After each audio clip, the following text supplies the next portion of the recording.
Hello student, online class में आपका स्वागत है।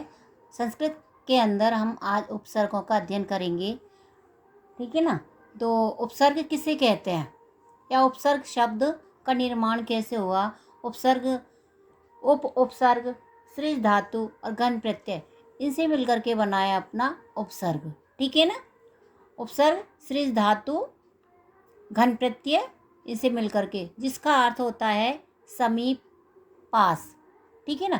शब्दों को पास पास रखना। जैसे कि हमने हिंदी के अंदर पढ़ा था कि उपसर्ग की परिभाषा हिंदी के अंदर क्या होती है। वे शब्दांश जो शब्द से पहले जुड़कर अर्थ में परिवर्तन कर देते हैं उसे हम उपसर्ग कहते हैं, ठीक है। उसी तरह से संस्कृत के अंदर है कि जो अव्यय धातु से पूर्व या विशेषण से पहले अथवा संज्ञा शब्द से पहले लगाया जाए और अर्थ में परिवर्तन हो जाए उसे हम उपसर्ग कहते हैं।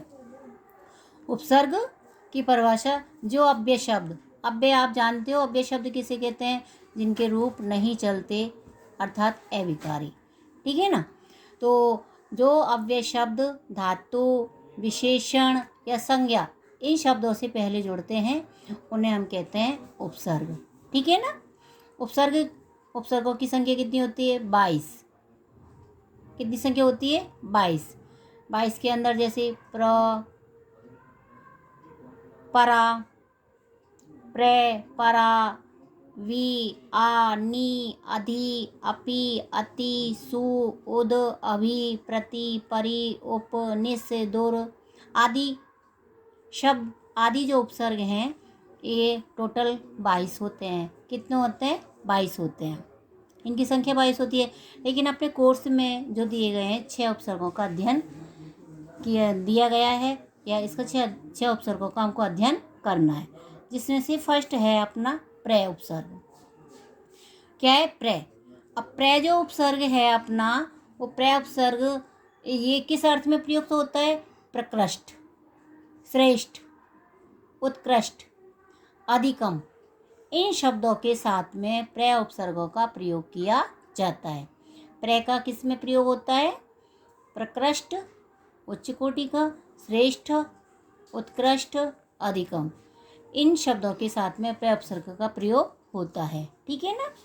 प्रे उपसर्ग में जैसे देखो, ये 2 तरह से प्रयोग शब्द धातुओं के साथ भी होते हैं और संज्ञा और विशेषण शब्दों के साथ में भी इनका प्रयोग होता है।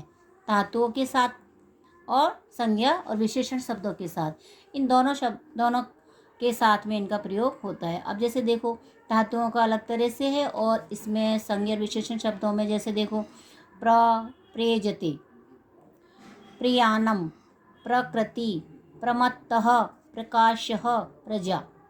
अब इसमें देखो, अलग करो, उपसर्ग निकालो इसमें से हमने प्र उपसर्ग निकाला, ए बचा एजते, प्र प्लस एजते। प्रियानम में प्रे निकाला, यानम, इसमें प्रकृति ही क्या निकलेगा? प्रकृति। अगर पीछे विसर्ग है तो आप विसर्ग लगाइए और हलंत है तो हलंत लगा दीजिए, पीछे से कोई वो अर्थ पर कोई प्रभाव नहीं पड़ेगा। प्र प्लस मत्तः, प्र प्लस काशः, प्र प्लस जा। तो उपसर्ग निकलने के बाद शब्दों का मीन्स भी होता है, अर्थ भी होता है, ठीक है। इस तरह से धातु में देखो, ये क्रिया, हिंदी में इनको क्रिया कहते हैं और वे संस्कृत में इनको बोलते हैं धातु। तो ये धातु के साथ है प्रहरति, प्रभवति, प्रचलति, प्रसरति, प्रकरोति, ठीक है ना। प्रहरति प्रहार करता है, प्रभवति होता है, प्रचलति चलता है, प्रसरति फैलता है, इस तरह से इनका अर्थ होगा। तो इसमें देखो, प्रे उपसर्ग निकाल लिया। हरति में धातु कौन सी है? ह्री।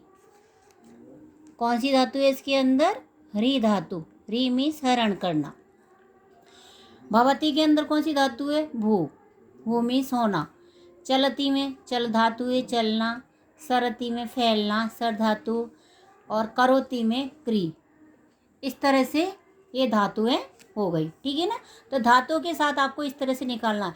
आप इस तरह से अलग मत करिए, प्रे प्लस हरती, प्रे प्लस भवती, तो आपका वो गलत माना जाएगा, ठीक है ना। इसमें से हमको उपसर्ग निकालना है। उसके बाद जो धातु से बना शब्द है मूल धातु है उस मूल धातु को हमें अलग करना है, जिस तरह से हमने ये अलग किया हुआ है। ठीक है। अब सेकंड नंबर पर देखो उप उपसर्ग। कौन सा? उप उपसर्ग।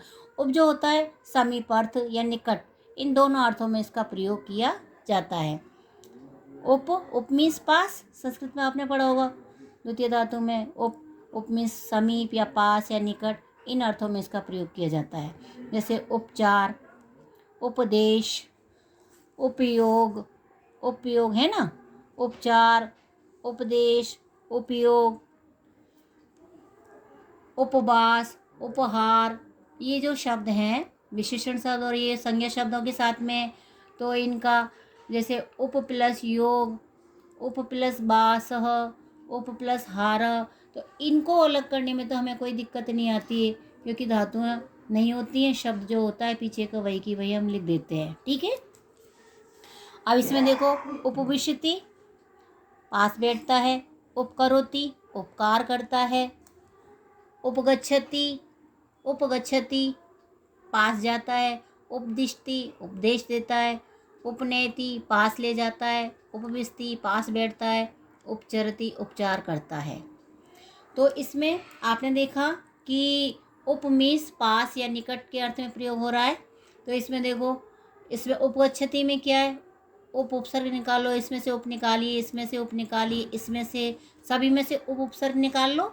और उसके बाद में देखो गच्छति, गच्छति में गम धातु, दिशति में दिश धातु, नयति ले जाना नी है ना, विशति बस धातु बैठना, चरती विचरण करना घूमना। इस तरह से ये धातुएं इसकी अलग हो गई हैं और ये उपसर्ग अलग हो गया है। ठीक है। और जब मिलाएंगे तो आप इस तरह से मिला दोगे। ठीक है ना। तीसरे नंबर पे आता है सम उपसर्ग।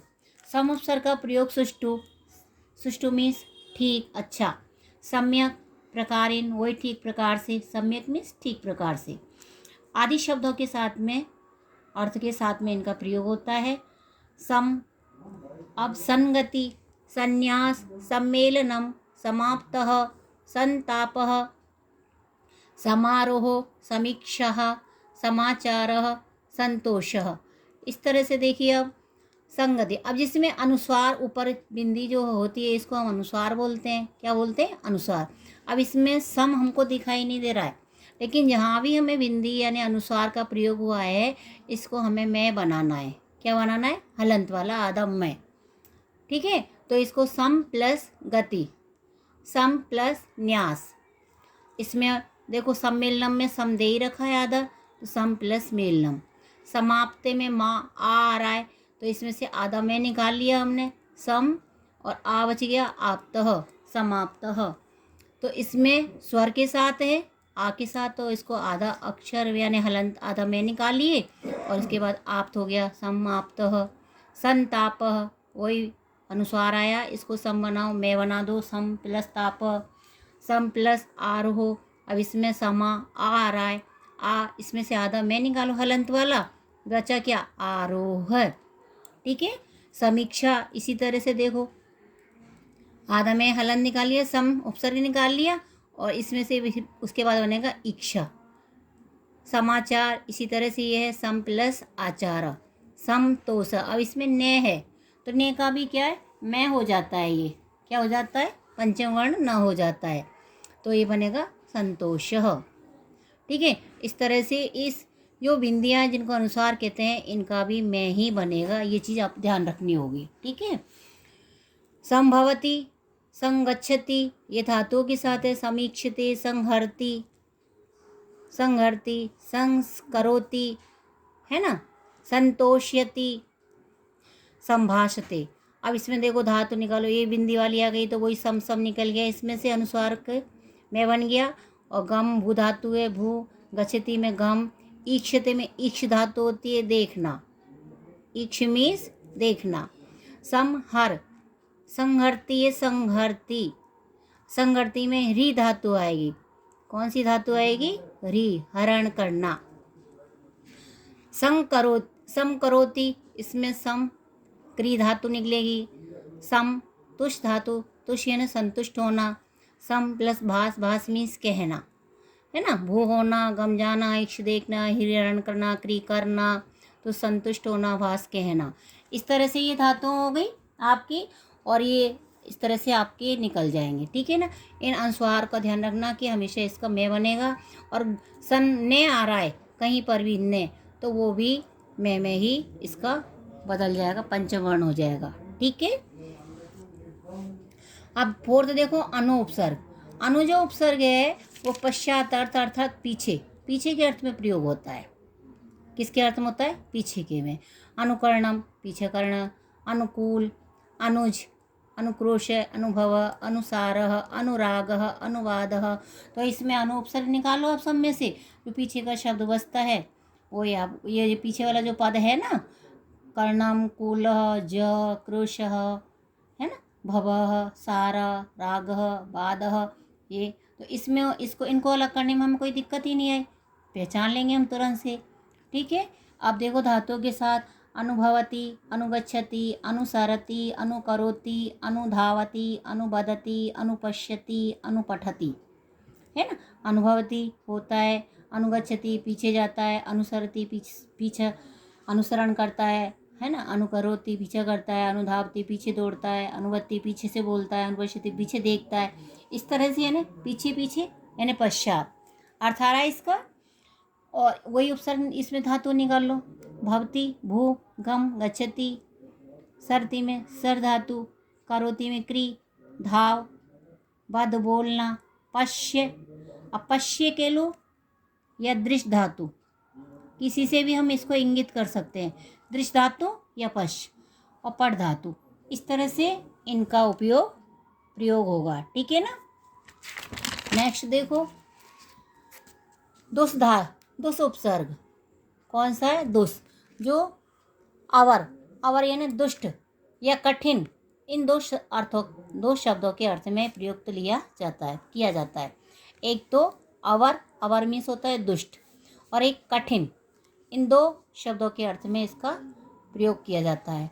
जैसे दुष्कर्म, दुष्कर, दुशासन, दुष्कृत्य, ये जो आपको शब्द दिए हुए हैं, इसमें देखो प्रत्येक इसका उपसर्ग कौन सा है? दुस, यानी जो स है इसके अंदर वो दंती से है। कौन सा स है? ये दंती। और ये किसी भी उसमें तीनों स जो होते हैं दंती, जैसे ये दंती, श मूर्धन्य, श तालवी, तो ये उपसर्ग हमको जब निकालेंगे तो ये दंती से का ही उपसर्ग हम इसमें लिखेंगे, ये वाले श इनका उपयोग हम नहीं करेंगे, ठीक है ना। जैसे दुष्कर्म, और जब मिलाएंगे तो जो शब्द के अकॉर्डिंग जो अपने उच्चारण स्थान होते हैं उसके हिसाब से जिस वर्ग का वो श होता है उसी वर्ग को हम ग्रहण करते हैं। जैसे दुष्कर्म, सब में देखो श, इसमें मूर्धन्य है, इसमें मूर्धन्य है, यहाँ पर ये देखो, ये नोट करने वाली बात है, इसमें विसर्ग है, इसमें विसर्ग है, इसमें विसर्ग है। तो जब विसर्ग आएगा तब भी उसका से बनेगा, क्योंकि एक सत्व संधि होती है, और सत्व संधि के अकॉर्डिंग हमको इसमें जो विसर्ग होता है वो से बन जाता है। कौन क्या बन जाता है? स।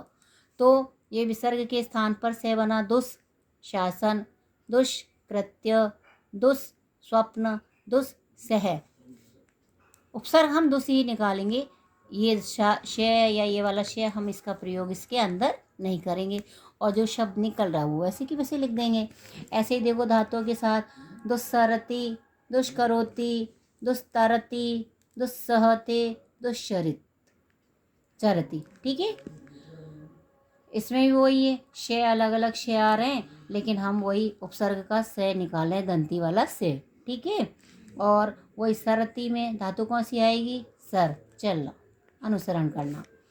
करोति में क्री धातु, तरती में तर यानी पार होना, ठीक है। सहते, सहना, सह धातु होगी, इसमें क्या धातु होगी? सह। कौन सी धातु होगी? सह। और चरती में चर धातु, कौन सी धातु होगी? चर धातु, ठीक है। धातु इसके अंदर कौन सी निकलेगी? सह मीन्स सहन करना, और चर मीन्स घूमना, विचरण करना। इस तरह से धातु हम निकालेंगे। पूरा शब्द जो बना हुआ है धातु से मिलकर के वो हम नहीं लिखेंगे अलग करते समय, ठीक है। अब लास्ट में देखो बी उपसर्ग। जो बी उपसर्ग का बिना शब्द या पृथक या विविध या विशेषम आदि शब्दों के अर्थ में प्रयुक्त होता है।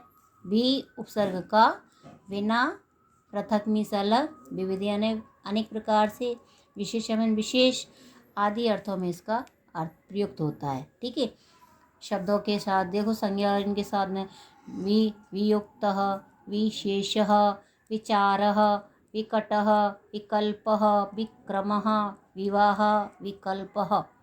तो इसमें उपसर्ग देखो वी हमें स्पष्ट रूप से नजर आ रहा है तो वी हटा दीजिए।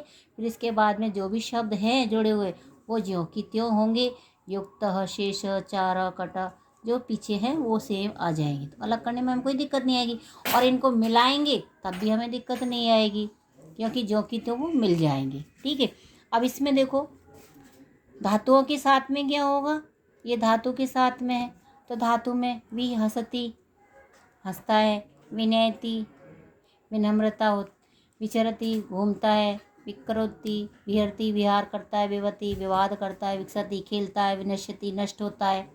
ठीक है, इसमें धातु निकलेगी हस, हंसना, विनयति नी ले जाना, चर विचरण करना घूमना, क्री वही निकलेगी, ह्री निकलेगी, बदमीज बोलना, कस विक्स कस खिलना, और नश नष्ट होना।